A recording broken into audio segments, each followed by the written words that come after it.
This is Garnish Your Growth with Mott And Nick. And today we are talking about overwhelm. Is it a state of mind or a reality? Basically. Yeah. So when you're talking about overwhelm, it's that feeling that you know that you get. It's mental at first. It's in your chest. You can't seem to push through it. But one of the questions that I pose to you is it mental or is it really reality? Because overwhelm is one of those things that it really affects how you go about your day. It affects how you maneuver through situations. Sometimes it can be a bit paralyzing, but at the same time, it's still sometimes just a feeling, right? Or wrong?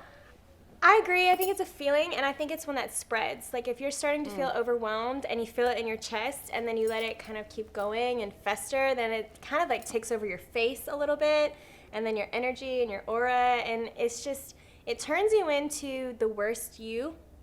Turns me into the worst me. I think it's for everybody. It turns you into the worst version of yourself. Yeah. But is it a state of mind? Like, do you feel like overwhelm in itself is something that lives mentally, or do you actually feel like it's a reality? Like you are overwhelmed, your situation is overwhelming. Yeah. Like, which one? I would say it's a state of mind. And that's really a hard pill to swallow, because when you're in the thick of overwhelm and everything sucks around you, you feel like it's everything around you that is bringing this overwhelm to you. But honestly, most times in life, it's like it's highs and lows constantly. Sometimes you're way, way up and you're having a great time, and then there's other times that you're low. It really just is how you're perceiving the situation that you're in. I also think it can be both. Yeah. I think that overwhelm can be a state of mind, and it can feel overwhelming. Yes. Or sometimes I just, life gets lifey. As one of our clients said. Life gets lifey. Life gets lifey sometimes, and before you know it, you look around, and it honestly, like in a tangible state, it is overwhelming. Yeah. One thing happens over here, which leads to the demise of that. This person is pissed off at you. Yeah. This person cut you off in traffic. You don't have the money to take care of that. Like, I think that there are overwhelming situations that happen which cause the state of mind to be overwhelmed. I agree. I think it's too like a domino effect. Like if you're already in a bad mood and then something happens, like you can't have a good attitude about it because you're already pissy. You know what I mean? So it's just... So my next question is, if you're in the state of overwhelm, how can I phrase this? How do you remove yourself from the overwhelm to see what's truly happening so that you can make a well-informed and educated decision through the actual smog of overwhelm? If you are not intentional inside of your maneuvers, overwhelm can really fuck you up. That's true. I feel like overwhelm can stunt your growth. Overwhelm can make you second guess yourself. Overwhelm can create obstacles and roadblocks that really truly aren't there. You hold yourself back with overwhelm. You do hold yourself back from overwhelm. So how do you, Nico, take care of getting through overwhelm enough that you could actually see it and then moving past it?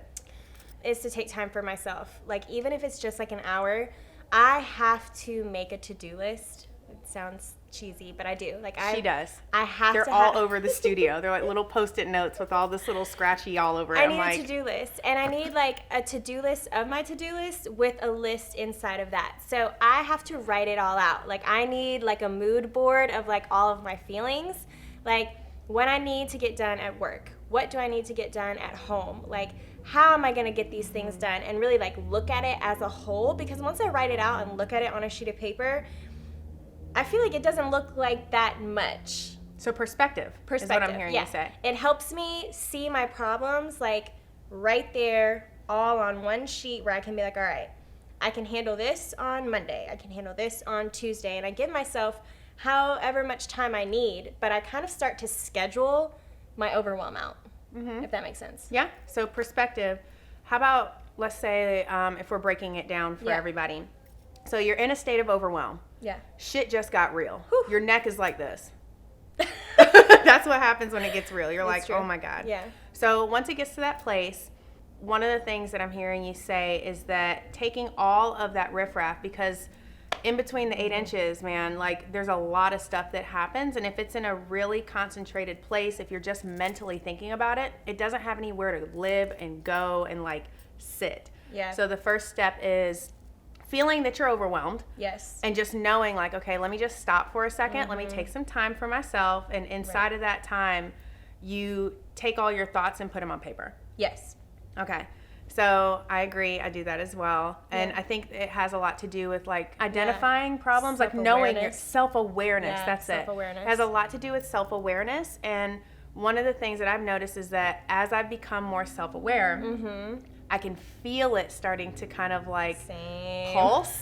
Whereas before, I would be in a state of overwhelm for days and not really, I just felt like I was in a mood. Yeah. I was really highly agitated. My friends, family, coworkers. Were you going to say your fringe too? My fringe, girl, my fringe. I wake up and it's like, bitch, you overwhelmed. No, but like every single person that I'm around, I'm sure I was kind of putting off like bad energy and bad vibes. And if you know anything about me, I hate a bad vibe. So I never want to be the person to have that coming off of me. Agreed. The more in touch with myself I've gotten, the more I can really peg it. And it's only there for a couple hours before I'm like, my chest is tight. Yeah. You start feeling anxious, like anxiety. I feel, or that's what I start feeling when I'm overwhelmed, is I start to feel like anxious and just kind of like, ooh, there's so much to do and there's no time to do it. That, you pegged it. My next question for you is going to be, what do you think causes overwhelm? So having so much to do and so little time, that definitely causes a lot of overwhelm for me. So I'm a mom, so is Nico. I'm a business owner. She's my lead stylist. We have a very small, intimate salon here in Raleigh, North Carolina. We only work with extension guests, and it's lovely. We love it. I wouldn't trade it for the world. We put in a lot of energy to like make that come into fruition for ourselves. But at the same time, stakes are high. Super high. Stakes are high. People are investing a lot of money, time, and energy to come in here and see us. So there's not really a day. You can't really pick a good day to come in and be overwhelmed. Yeah.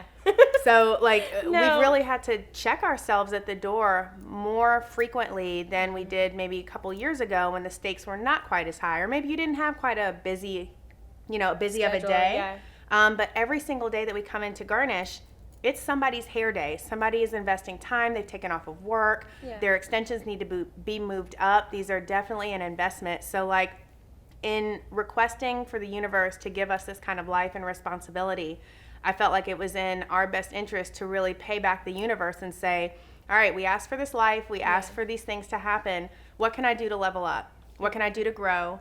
What can I do to show up differently where it doesn't take me days to realize that I'm overwhelmed? And what can I do to like snap out of it quickly, because my life doesn't really afford me any time to really like get my shit together. Too many people depend on me. Truly. You I too. feel the same way. Yeah.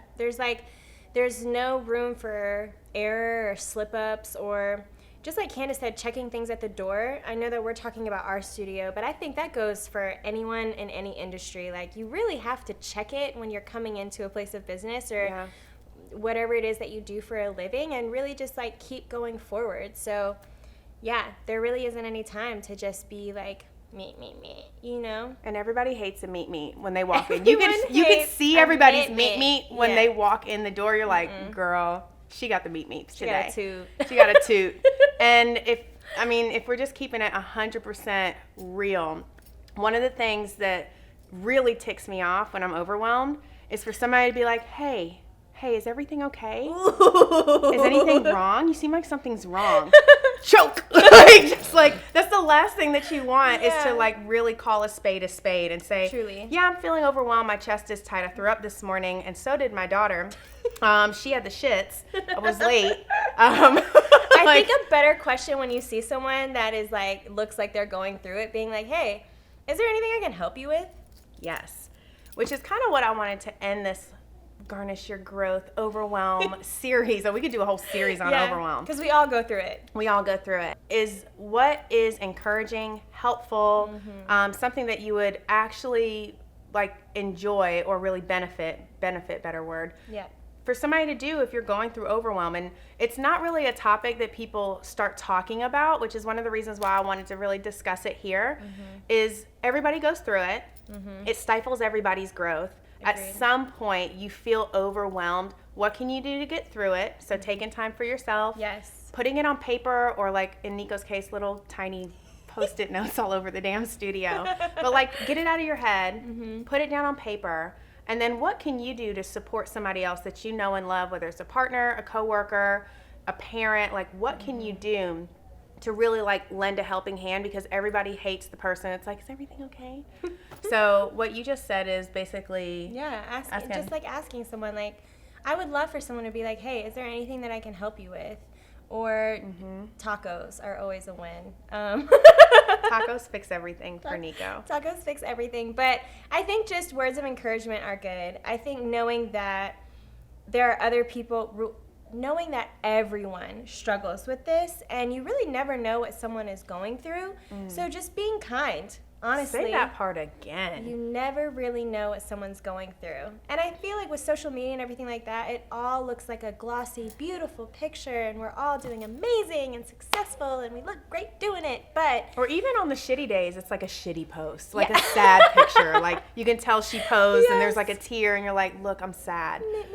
But like, really, in reality, like, shit gets rough. Sometimes you feel like you're stuck in the bed. You feel like you can't get up and do anything. So in those moments, if you have a friend, colleague, whatever, that's going through something, reach out to that person with sincerity and just like, what can I do to help you?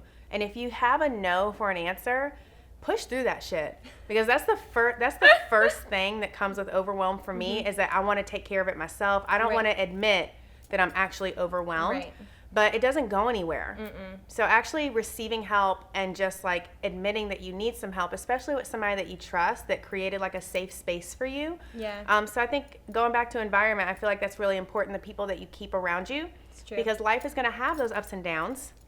But if you're around something toxic, if you are around somebody that's not really there to support you, they're kind of like nice, nasty, whether that's a partner, unfortunately, sometimes that's the case, coworkers, family, sometimes you have to create those boundaries, man, to like keep that energy away from you, so that when you are going through the ups and downs of life, you really have like a good support system to really help you go through it, which really helps you evaluate who you have around you. Yeah, I agree too. And self-awareness, just being able to call it. If you can't call it, like, then that's a whole nother conversation we need to have. But you have to know yourself too, and know that when you're feeling overwhelmed, like, take a step back, take that time for yourself, reach out to a friend or, you know, your partner. Like, Candice is my person. I'm like, hey, I'm feeling a little overwhelmed. Yeah, definitely. And so you know. And she is that for me. So we hope you guys enjoyed this episode of Garnish Your Growth. We hope you found it really helpful. Next time you're overwhelmed, see if you can tap into this and see if you can like bring some of that out. We are signing off. This is Mott. Annie. Talk to you soon.